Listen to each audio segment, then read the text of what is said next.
Ecuador conoce nuevos detalles del asesinato del candidato Fernando Villavicencio. El sospechoso abatido en el tiroteo era colombiano y otros 6 detenidos son extranjeros, según el reporte oficial de la policía. Vamos en breve por todos los detalles de este crimen que ha impactado al mundo. Soy Jenny Pérez, aquí en Berlín. Destacamos. El féretro de Fernando Villavicencio fue trasladado a una capilla ardiente de Quito para ser velado. En medio de las críticas por la grave crisis de seguridad en el país, el presidente Guillermo Lasso decretó el estado de excepción militar por 60 días. Los líderes de África Occidental presionan a los comandantes golpistas de Níger, activan la Fuerza de Reserva Militar y acuerdan mantener abiertas todas las opciones, incluida la fuerza militar, para restaurar el gobierno civil. Los incendios forestales se redujeron a cenizas partes del paradisíaco condado de Maui, en la isla de Hawái. Al menos 36 personas murieron y miles fueron evacuados. La ciudad histórica y el puerto fueron devastados por las llamas.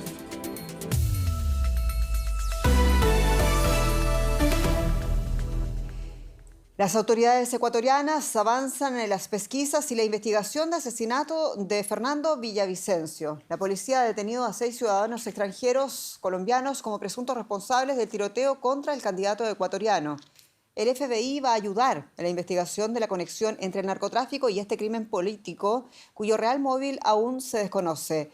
La familia Villavicencio duda de la actuación de las policías durante el tiroteo. Consternación en Ecuador por el asesinato de Fernando Villavicencio.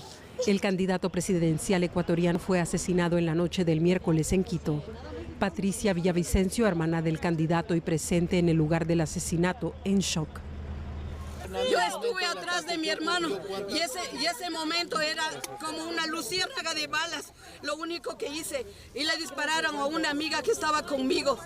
Y yo le dijo, voy a hablar con Fernando. Ese rato eran como unas 100 balazos, eran como luces. Yo avancé a correr a un baño agachada, así gateando, y después los disparos duraron mucho tiempo. El periodista era uno de los 8 presidenciables para las elecciones generales anticipadas en Ecuador, un país golpeado en los últimos años por la violencia vinculada al narcotráfico. El presidente ecuatoriano Guillermo Lasso repudió el ataque. Este es un crimen político que adquiere un carácter terrorista y no dudamos que este asesinato sea un intento de sabotear el proceso electoral. En respuesta al asesinato, el gobierno ecuatoriano declaró un estado de excepción para garantizar el desarrollo de los comicios.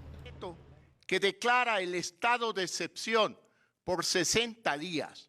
Las Fuerzas Armadas, a partir de este momento, se movilizan en todo el territorio nacional para garantizar la seguridad de los ciudadanos, la tranquilidad del país y las elecciones libres y democráticas del 20 de agosto, tal como lo ha previsto el Consejo Nacional Electoral. Como periodista, Villavicencio destapó un esquema de corrupción que salpicó al exmandatario Rafael Correa, quien desde 2017 vive en Bélgica y fue condenado en ausencia a 8 años de prisión. Después ejerció como presidente de la Comisión Legislativa de Fiscalización, donde continuó denunciando casos de corrupción. La fecha de la primera vuelta electoral se mantiene a pesar del crimen. Así lo confirmó la presidenta del Consejo Nacional Electoral. Comunicamos también que la fecha de las elecciones previstas para el 20 de agosto se mantienen inalterables en cumplimiento del mandato constitucional y legal. Hace una semana, Villavicencio denunció amenazas contra él y su equipo de campaña supuestamente provenientes del líder de una banda criminal ligada al narcotráfico. Un crimen y el largo brazo del narco en la política latinoamericana. El periodista Ramiro Carrillo sigue para nosotros este caso. Ramiro, saludos allá en Quito. ¿Y qué dicen las investigaciones sobre el nexo con el narco y ese confuso episodio también con el grupo criminal Los Lobos sobre la posible autoría del crimen? Un afectuoso saludo. Las investigaciones policiales avanzan aceleradamente. En operativos de esta mañana precisamente se capturaron a 6 sospechosos de este asesinato, 2 de ellos plenamente identificados como participantes en la escena del crimen. La policía dijo a través del Ministerio de Gobierno que todos los detenidos son vinculados a grupos de la delincuencia internacional organizada. Además, señaló que todos son extranjeros, la mayoría colombianos, pero que el móvil y la autoría intelectual aún no está claro. Junto a los detenidos se encontró una motocicleta, un vehículo robado en el que se transportaban armas largas, granadas y cargadores. Estas son la situación de probable vinculación con el narco que tiene la policía hasta el momento. Y respecto a lo que me averiguabas, a la vinculación de este grupo Los Lobos, que hicieron un manifiesto ahora, enseguida otro grupo similar, tal vez el Auténtico, desmintió la autoría de que esta agrupación delictiva, Los Lobos, hayan cometido este crimen político. Entendemos, las investigaciones continúan. Ramiro, hablemos por favor ahora de las medidas del gobierno y ese decreto de estado de excepción militar. ¿Cuáles son las novedades? Bueno, el estado de excepción rige desde la noche de ayer. En especial, la movilización militar es básica. Los cuarteles están abiertos, los integrantes haciendo los operativos, especialmente de requisa, allanamiento y búsqueda, y eso proseguirá, aunque ha habido críticas también ya a este nuevo estado de excepción, uno de los múltiples que ha respondido de esta manera el gobierno frente a las situaciones de inseguridad que se viven en diferentes ámbitos en el país. Hay un llamamiento del abogado de la familia Villavicencio que ha puesto en duda la participación policial en la seguridad del candidato Villavicencio y ha dicho que posiblemente, dijo el abogado, se trate de un nuevo crimen de Estado. Reveló que no hubo inteligencia ni un cerco previo para proteger al candidato y este es un ingrediente más que ha surgido en las últimas horas y que acelera e impulsa la investigación sobre este proceso. Interesante detalle, Ramiro. En pocos días se van a realizar las elecciones, ya lo comunicaba el gobierno. ¿Cómo afecta este crimen, las amenazas a los otros políticos y también la grave situación de inseguridad en la que está sumido el país? Bueno, indudablemente hay una alteración de la situación electoral de este proceso que en 10 días lleva a las urnas a los ecuatorianos. En primer lugar, la mayoría de candidatos han cesado sus campañas electorales. Algunos de ellos han hecho un llamado a conformar un frente contra la inseguridad, a conformar un acuerdo, y pues eso se verá qué resultados tiene en las próximas horas. Del lado de quienes apoyaban la candidatura de Fernando Villavicencio, los movimientos Construye y Buena Gente han mocionado como nuevo candidato presidencial al tío político de Fernando Villavicencio, quien ha sido también su mentor.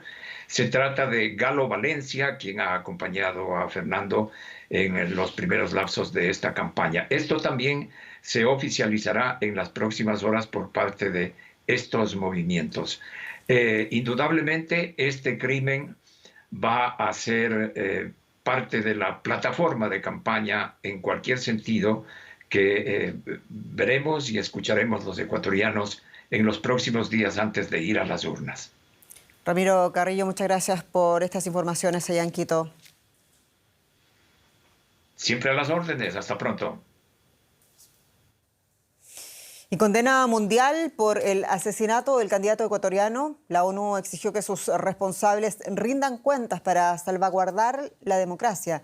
La Organización de Estados Americanos, la OEA, dijo en tanto que no es solo un atentado contra la persona, sino que también socava las instituciones y atenta contra el proceso democrático. La Unión Europea lo calificó de crimen atroz y de ataque contra la democracia. Las condolencias van llegando desde la mayoría de los países latinoamericanos y de otras partes del mundo. Desde la Casa Blanca se habla de descarado acto de violencia y de ataque a la democracia ecuatoriana. Algunos líderes, como el presidente mexicano Andrés Manuel López Obrador, iban más allá de las condolencias. Para el jefe de gobierno de México, afirmó que hay elementos que sostengan, o que no hay elementos que sostengan más bien la versión de que el cártel de Sinaloa, el cártel mexicano de drogas, esté detrás del asesinato de Fernando Villavicencio. Escuchemos lo que dijo López Obrador. Son, si acaso, hipótesis y pueden ser hasta conjeturas. No hay que olvidar que siempre, y más en tiempos electorales, se inventan cosas. Entonces hay que actuar con mucha responsabilidad, con mucha seriedad. Cambiemos ahora de asunto. Los estados de África Occidental acordaron desplegar tropas militares de reserva mientras aumenta la presión sobre la Junta de Níger para que abandone el poder y reintegre al presidente electo del país.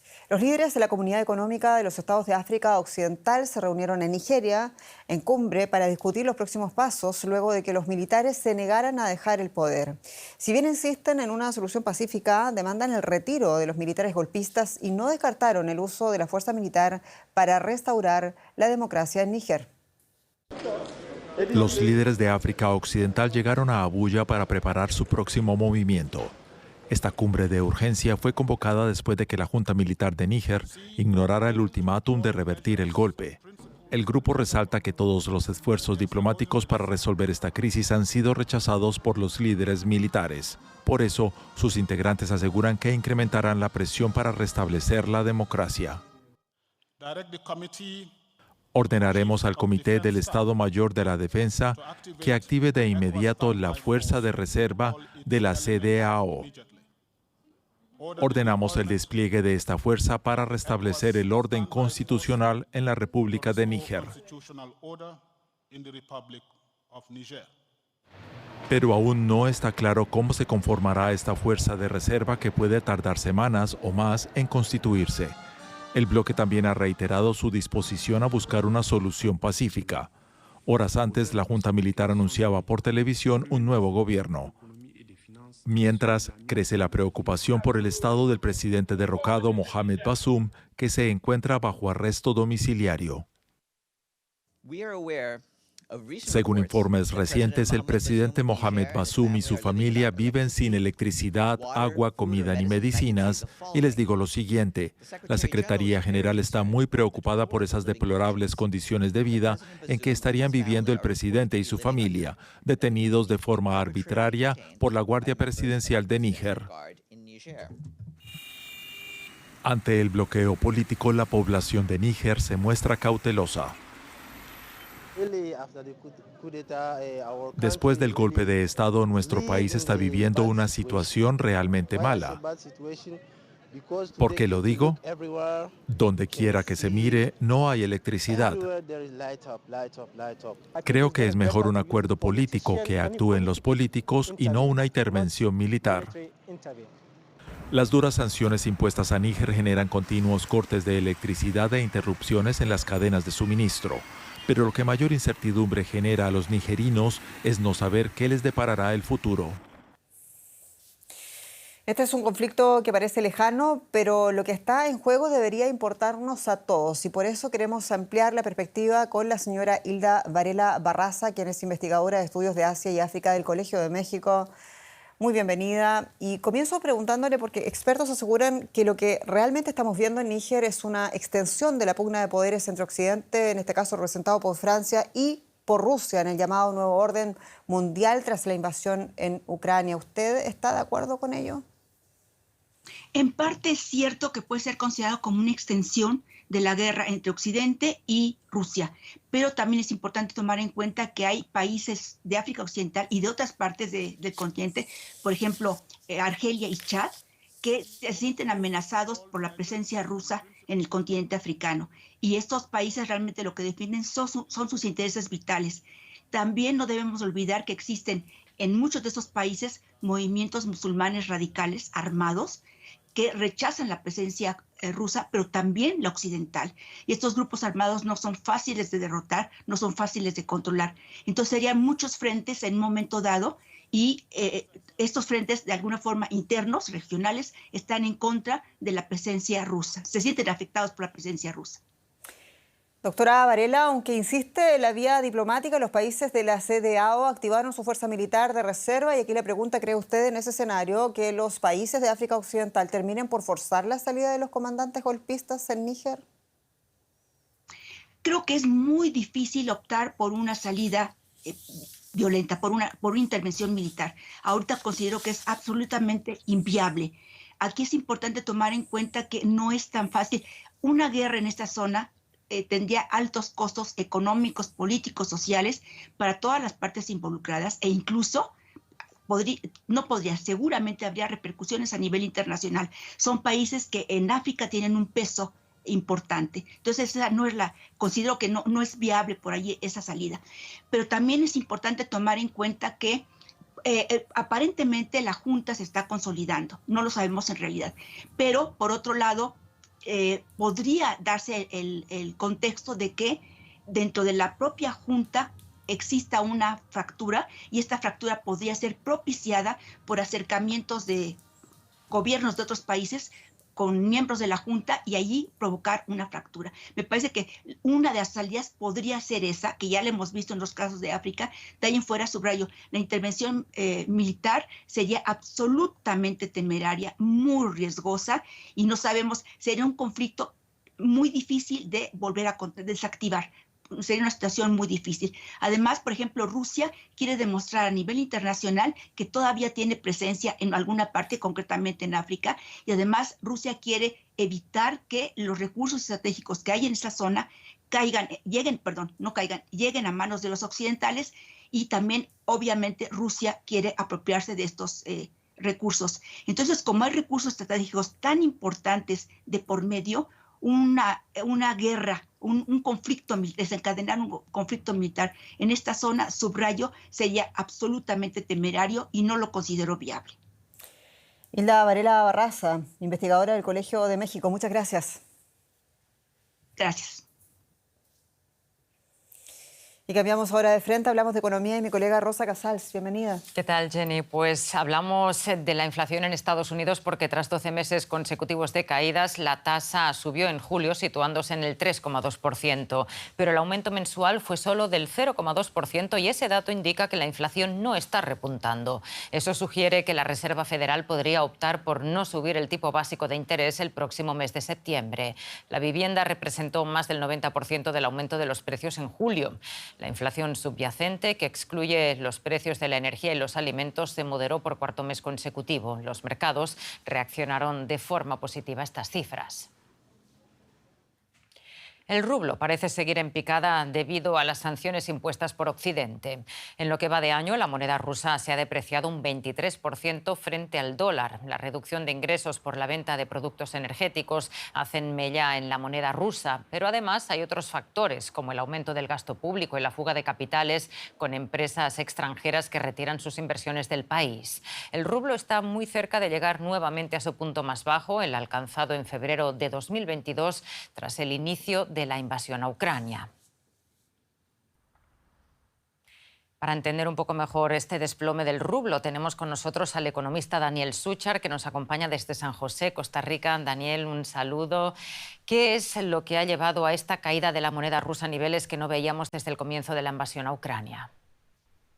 Un cordial saludo para todos. Y bueno, esto es una situación que se veía venir luego de hacer una gran cantidad de sanciones del lado, digamos, opositor a Rusia, y que por supuesto esto ha venido también a completarse con todas estas salidas de inversionistas que obviamente están viendo que el conflicto ruso-ucraniano no termina, que cada vez hay mayor incertidumbre y por supuesto cuando el dinero de la divisa norteamericana o la divisa del euro empieza a faltar, existe un desbalance en el tipo de cambio que hoy está prácticamente llegando a la cifra psicológica de los 100 rublos por dólar. Claro está, acabas de mencionar un 23% de devaluación en lo que va del año y desde hace un año prácticamente supera el 35% de devaluación. Así que esto es parte de algo que se ha venido viendo, se ha venido analizando y que al que termina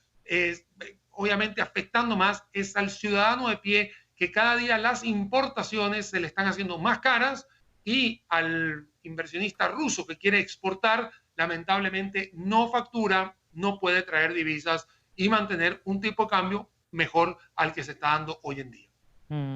Daniel, ¿en qué punto se encuentra la economía rusa y cuáles son las previsiones para los próximos meses si continúa la guerra, que como tú también decías, todo apunta a que va a ser así, ¿no?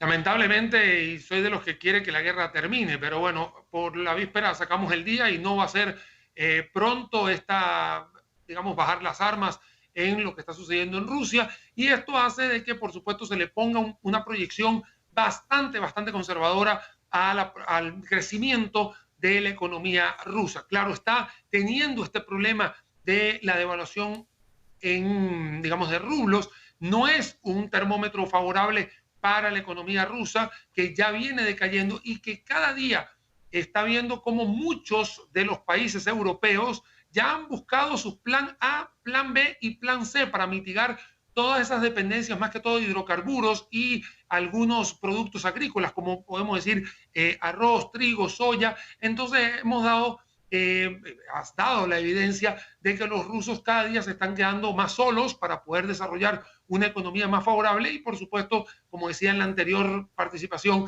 acá el que lo lamenta más es el ciudadano ruso, que cada día ve perder poder adquisitivo de sus ganancias, que va a tener mayor desabastecimiento en sus anaqueles de los supermercados y, por supuesto, tener una incertidumbre que reina hasta que no bajen las armas, por lo menos desde el punto de vista de este conflicto ruso-ucraniano que no parece terminar a la vuelta de la esquina.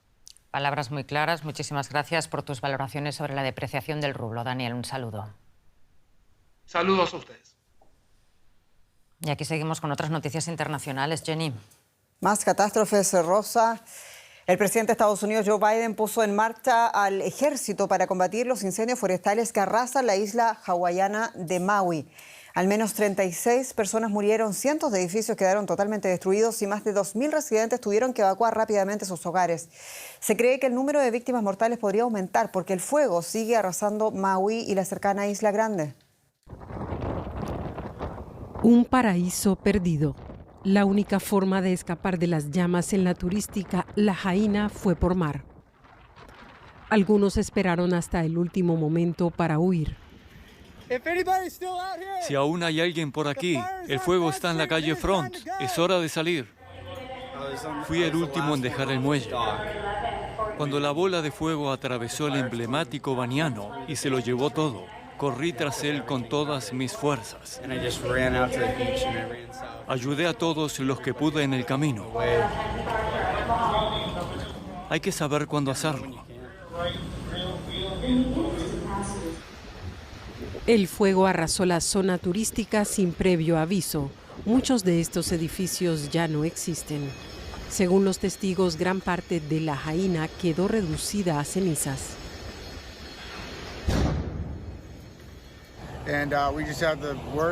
Hemos tenido el peor desastre que jamás hayamos visto.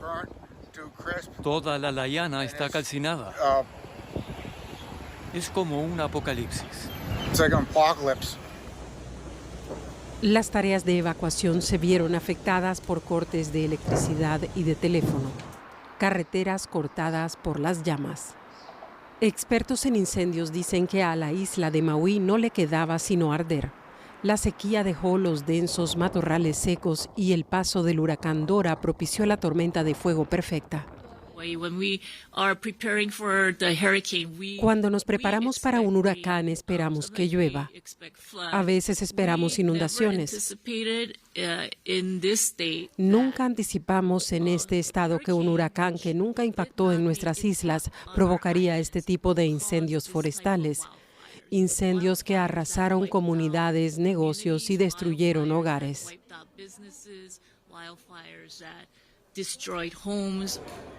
Las autoridades pidieron a los turistas que se alejen de la isla.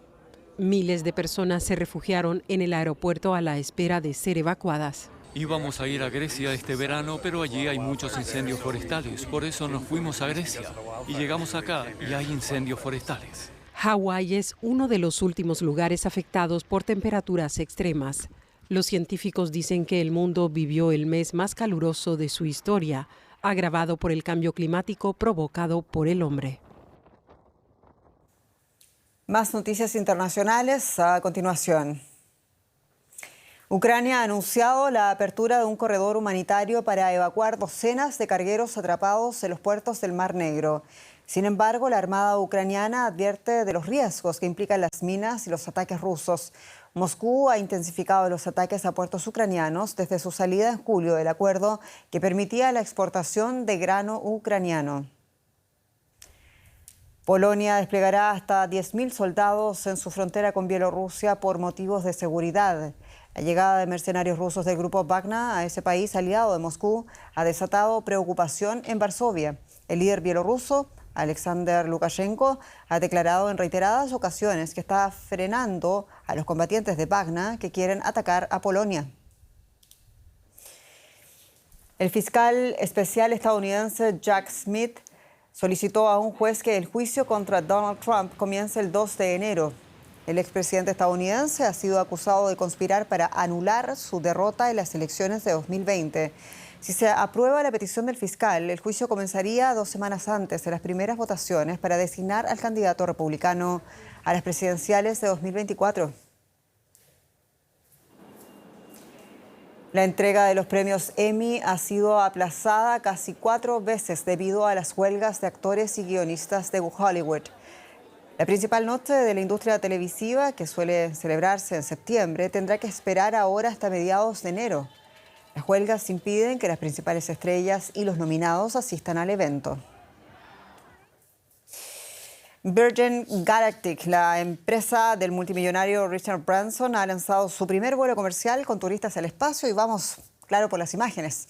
La nave espacial fue acoplada a la parte inferior de una nave nodriza que despegó desde Nuevo México. Cuando esta alcanzó una altitud de 1.500 metros, la cápsula impulsada por cohetes fue lanzada al espacio. Y a bordo viajaba un ex atleta olímpico octogenario que había comprado su boleto hace 18 años y así también como una mujer de origen caribeño y su hija que habían ganado sus boletos en un concurso. Los 3 turistas espaciales pudieron experimentar la gravedad cero durante algunos minutos antes de emprender el viaje seguro de vuelta a tierra. Y aquí nos despedimos. Muchas gracias. Hasta pronto.